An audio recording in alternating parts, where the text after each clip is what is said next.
Nakapag-trick or treat na ba ang lahat ng mga bagets nyo, mga Mars? Dito sa amin mismo, mga mare, ay eto na yung mga bata. Syempre, mga mare, bago nating umpisahan yung Halloween party, ay pinaset-up ko nga muna kay Daddy Ron yung mga lights, sounds, bubble machine, at smoke machine. Char, bongga yun. Hindi naman kasi masaya yung Halloween party kapag wala yung mga yan. Dahil bihira lang namin to gamitin, mga mare, kaya naman pinasetup ko na. Hindi naman ito magtatagal ng 2 oras. May paramdam lang sa mga bata na merong Halloween party dito sa lugar namin.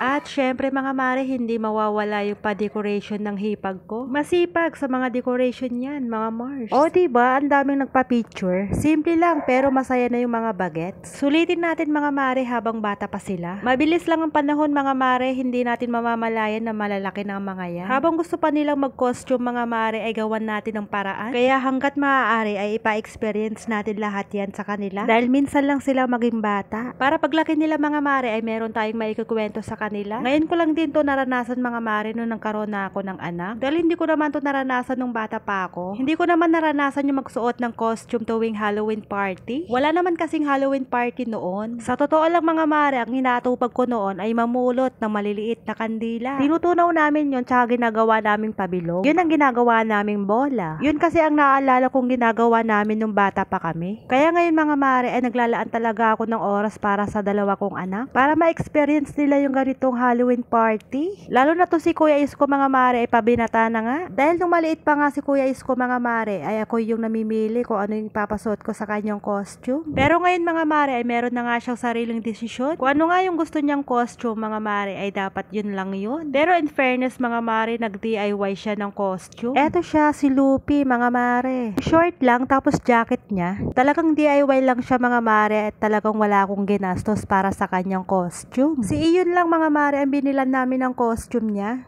Dahil gaya-gaya nga ito si Iyon, mga mare, ay Lupi nga din yung pinasuot ko sa kanyang costume niya. Meron din sombrero, mga mare, pero hindi ko alam kung saan niya nilagay. Hinanap ko na buong cabinet namin, buong bahay, hindi ko mahanap kung nasaan na nga yung sombrero niya. Syempre, mga mare, pag tinanong ko si Iyon kung nasaan na yung sombrero niya, sasabihin niya sa akin, Lana.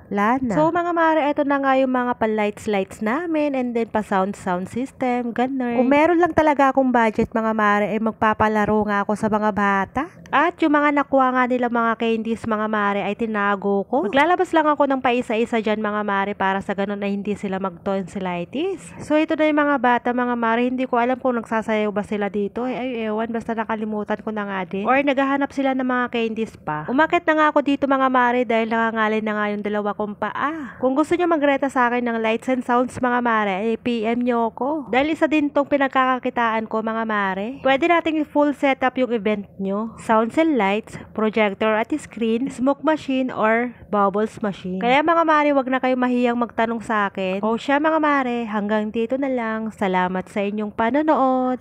Bye! See you my next vlog.